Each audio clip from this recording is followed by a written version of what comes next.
2 నెలల కింద పూజ రూమ్‌లో నాకొక ఇన్సిడెంట్ జరిగింది. ఏమైందంటే నేను దేవునికి దీపం పెట్టిన తర్వాత అక్షింతలు వేయడం మర్చిపోయాను.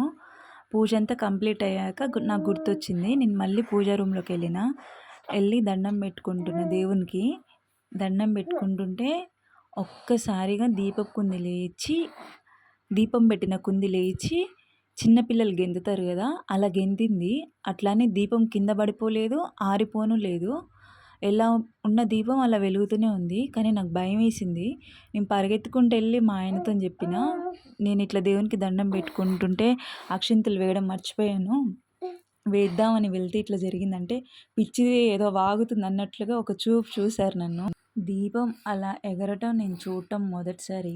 ఇలా మీలో ఎవరికైనా ఎక్స్‌పీరియన్స్ అయిందా? అంటే మీ లైఫ్‌లో ఇట్లా జరిగిందనేది నాకు కామెంట్‌లో చెప్పండి. ఎందుకంటే నేను ఇప్పటివరకు ఎక్కడ వినలేదు, ఎక్కడ చూడలేదు గూడా.